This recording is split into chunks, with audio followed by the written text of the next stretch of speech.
Hey guys, what's up? Welcome back to another video on my channel. My name is Josh Fan of ShowMeFootball.com and ArrowheadAddict.com. And I promised you guys that I would make a video talking about this whole Travis Kelce versus Rob Gronkowski debate in my post-game video that I made after the Los Angeles Chargers win. Because Kelce made NFL history when he became the only tight end in NFL history to have 33 100-yard receiving games. He now has the most 100-yard receiving games of any tight end ever. And it sparked a lot of Kelce versus Gronk debates, especially since Kelce had such a dominant performance against the Chargers. And I just wanted to give my 2 cents on the whole thing because I've seen a lot of things that kind of just pissed me off. So, let's talk about it. First of all, let me just say that, honestly, it's funny seeing Patriots fans or Gronk fans in this case start to squirm a little bit as the case for Kelce versus Gronk.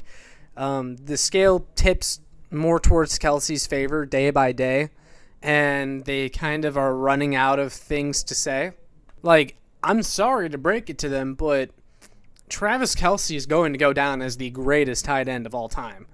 The first rebuttal that you typically get if you debate Gronk versus Kelce is, oh, Kelce can't block. Kelce's a terrible blocker. Gronk is a way better blocker.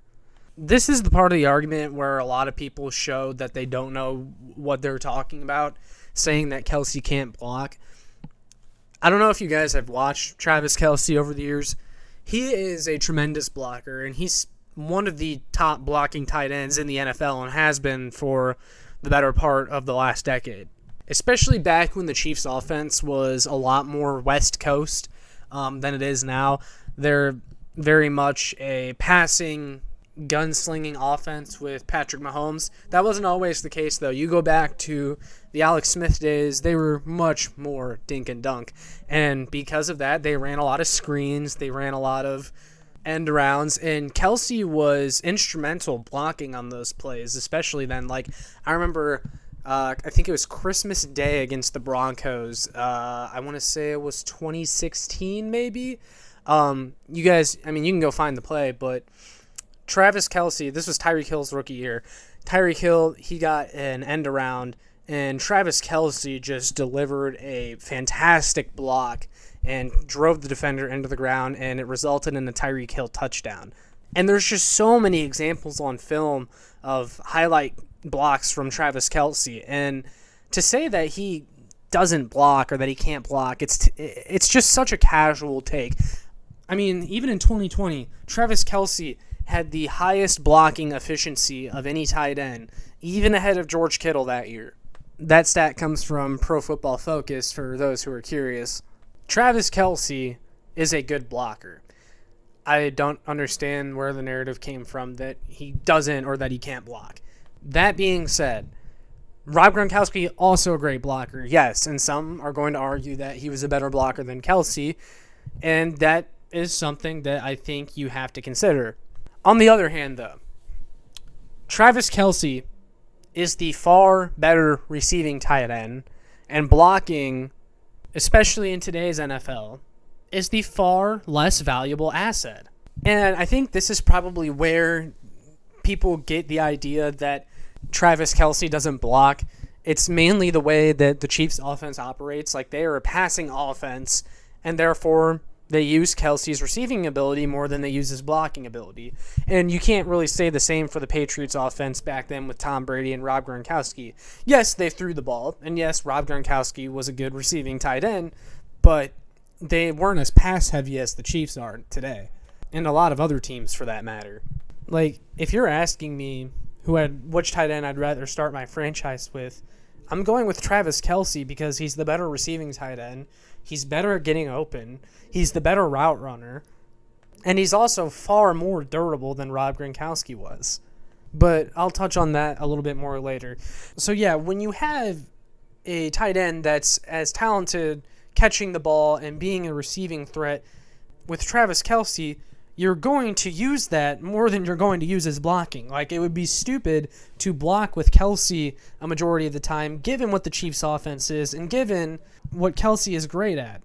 Taking Travis Kelce and making him a blocking tight end half of the time would be stupid. It would be like taking Jerry Rice and making him into a blocking wide receiver.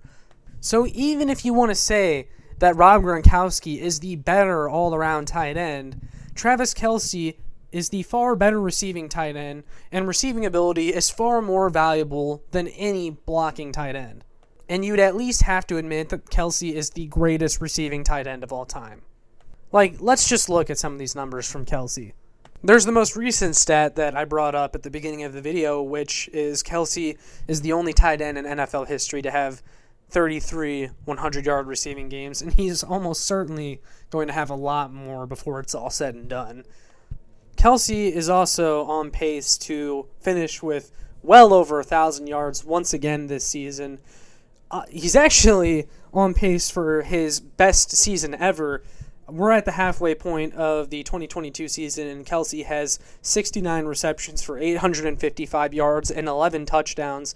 His best season ever, which was the greatest tight end season ever, was only a couple years ago in 2020 when he had 105 catches for 1,416 yards and 11 touchdowns. Guys, he's going to shatter that, and he's going for his 7th straight 1,000-yard season. His 7th straight.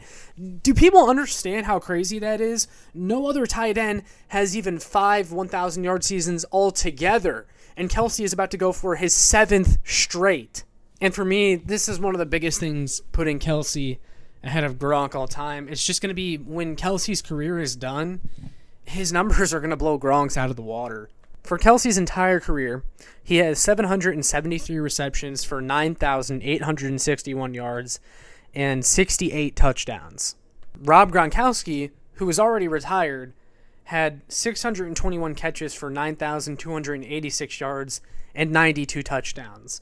The only thing he has over Kelce is the 92 touchdowns. It's significantly more than Kelce has, but most would assume that Kelce has at least 3 to 4 elite seasons left. He is definitely going to start closing that touchdown gap on Rob Gronkowski, and barring injury, he's most likely going to surpass him in touchdowns, and he already has way more career catches, and he already has more career receiving yards. And then there's the fact that Kelce has more 100-yard games, more consecutive 1,000-yard seasons, more 1,000-yard seasons. He's just going to have better numbers. And this is the part where people say Rob Gronkowski had the better peak. Well, better peaks don't typically get you the title of greatest of all time at the position. Like, personally, I think Jamal Charles at his peak was a top 5 running back of all time. But unfortunately, Jamal Charles is never going to be considered a top 5 running back of all time because he doesn't have the numbers to go with it. And if you want to argue that Rob Gronkowski had a more dominant peak, well, I mean, physically, sure, we can talk about that. As far as numbers go, Travis Kelce still has the better peak because his numbers prove it.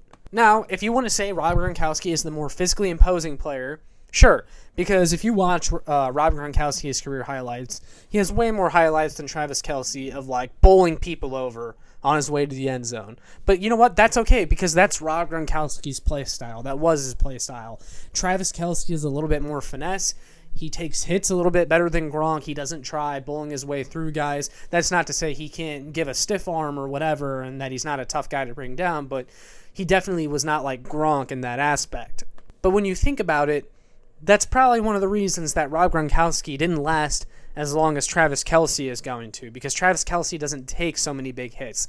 Travis Kelce just plays a different style than Rob Gronkowski. Rob Gronkowski was a much more physical tight end. Yes, that's true.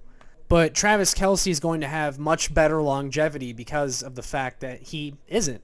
Just because Rob Gronkowski was the more physically imposing player, again, does not equal he was the better tight end or had the better peak, because Travis Kelce, as I said already once, has the greatest tight end season of all time already under his belt. The year in 2020 where he had over 100 catches for 1,400 yards and double-digit touchdowns. No other tight end has ever done that. And Travis Kelce is on pace to once again shatter that season that he put up. We're witnessing Travis Kelce's peak right now, and his peak is better than Rob Gronkowski's. But people want to think, and Patriots fans want to think, because Rob Gronkowski was a slightly better blocker, and he had more cool highlights of him bowling people over, that he's the greatest of all time at the position. I disagree.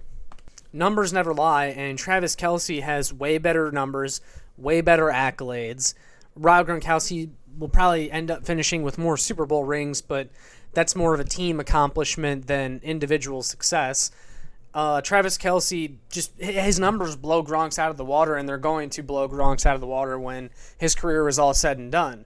And the whole argument about Gronk's peak versus Travis Kelce's peak doesn't really move me all that much, because I think we're still witnessing Travis Kelce's peak right now. And again, the numbers are just so much better. There's also a very good chance that because of Travis Kelce's longevity, he's going to finish with more All-Pros. He's going to finish with more Pro Bowls. It's just not even going to be close. And I've seen some people try to discredit Travis Kelce because of the fact that he plays with Patrick Mahomes. And this usually comes into play when Travis Kelce's put up against some other tight ends like Mark Andrews or George Kittle. Versus Gronkowski, Gronk had Tom Brady all those years. Tom Brady isn't some quarterback off the street. Let's not act like that. And secondly, are we forgetting that Travis Kelce put up consecutive 1,000-yard seasons even with Alex Smith as his quarterback? Travis Kelce just continues to close the gap. Every single year he puts up these numbers. And again, it's been a little fun to watch Patriots fans squirm a little bit because the case for Rob Gronkowski being better than Travis Kelce all time is really starting to dwindle. Kelce was also quicker to 9,000 receiving yards than Rob Gronkowski. He basically already has 100 more receptions than Rob Gronkowski. Kelce, like I said, he's the better receiving tight end. He's the more talented receiver. His route running is just miles ahead of Rob Gronkowski. Rob Gronkowski was not as agile of an athlete as Travis Kelce is. Travis Kelce is also the only tight end to post above 90 overall grades against both man and zone coverage multiple times per PFF. Travis Kelce is simply unguardable, and even a lot of players who fans like to claim are a good matchup against Travis Kelce, like Derwin James, for example. Well, Kelce cooked Derwin James on Sunday Night Football. Had over 100 yards, 3 touchdowns, and also Travis Kelce has absolutely dominated the Chargers over the last several years. In fact, in Travis Kelce's last 5 games versus the Chargers, he has over 500 yards and 6 touchdowns. Travis Kelce is just insane. He's insane to watch, and he's the greatest tight end in NFL history. He's going to continue to add to his resume. He's better than Rob Gronkowski, and that's my opinion as to why. But yeah, that's all I got for this video, guys. Make sure you leave in the comments what you think about the Kelce versus Gronk debate. Would love to hear from you guys. But all that being said, make sure you like, share, and subscribe so more Chiefs fans can find this. And I will see you all in the next one. Go Chiefs!